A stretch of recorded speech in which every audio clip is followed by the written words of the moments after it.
So let's jump straight to it. So over here we have the inf file, which will be used to create a certificate. So I simply want to copy this and bring to my ISC. So let's just paste that. There's a few things here on this inf file that I want to modify, especially on the subject here. I want to create my own email. So I'm just going to change this to be a variable to make it easier for me to change in the future. I'm going to put email. I also want to put organization to be a cyber samurai .co.uk, and the country I want to put the UK. Okay, and I'll just change this to be capitals because my OCD is quite strong. So next thing I want to do is that change the output locations of where these files are going to be saved at. Okay, and because we have this WD at the very top here, that should be very convenient for us to create another variable. So let's just put like inf file, and let's save that it to be a WD config inf. And I also want to have a variable for the certificate itself. So that'll be the same thing, WD search. And actually for here, I want to keep the email, and I could put cert. Okay, guys, that could be but sometimes if you try to put another name, it doesn't work. You can just try it like this. Okay, plus dot cert or dot cert actually. Okay, and now I just have to put the email. So let's put the email at the top. So the email can be anything because we're not validating that anywhere. So I'm going to put an encryption at supercool.co.uk. Yeah. Okay, so those are variables are done. Let's now put the variables onto the locations of the script where it is. So the output inf, it needs to be over here. And this command over here is pretty much creating the certificate. All right, so let's modify that to use the inf file. And the output is going to be the cert file. All right.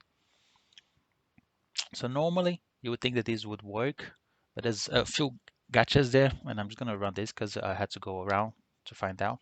So as you can see, it was installed successfully. It's fine. Yeah, so the name was saved correct, but the issue by email, as you can see, the issue by email, so that was not correct. Okay, and that happens because of the way the format it's saved on the script itself. So this blob of text is not interpreted in the correct format, and the variable email is not read correctly. So one way to get around that is that if we create a new multi-line string variable, I'm going to name that inf, and I'm going to copy this. Actually, I'm going to cut this. I'm going to paste over here. But before that, I want to do this one. Okay, so this is the syntax I have to use to create a multi-line string. So over here, as you can see, it's a multi-line string. And just make sure you don't paste over here. Okay, you have to press enter. It needs to be like at least one empty line in between. So just paste that in. You're going to remove curly braces at the top, the curly braces at the bottom. All right, I'm going to remove this line as well. And one thing that I've noticed for this is that this $ windows, it needs to be a literal $ windows. So you want to skip the character with this comment. Okay. All right. And once you have that, just underneath by the pipeline, just do inf. And now that should change the file to be inf. Okay. So let's just show you how it was before. So if we go to the config,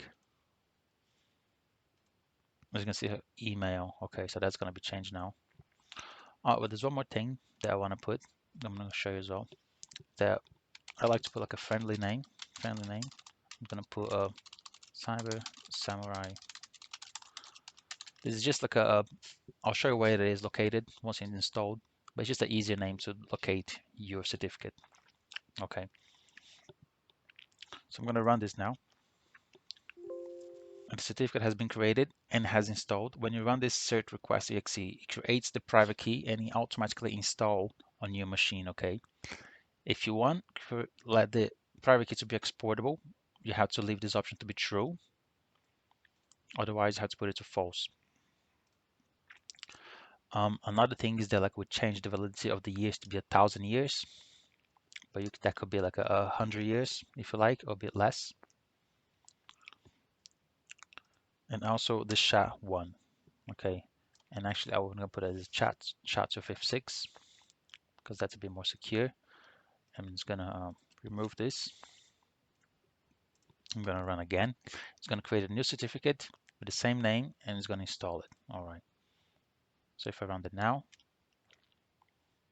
and I'm just showing you like at the moment because we're using the key usage to encrypt keys and to encrypt the data, okay? But you can change that to be other things as well.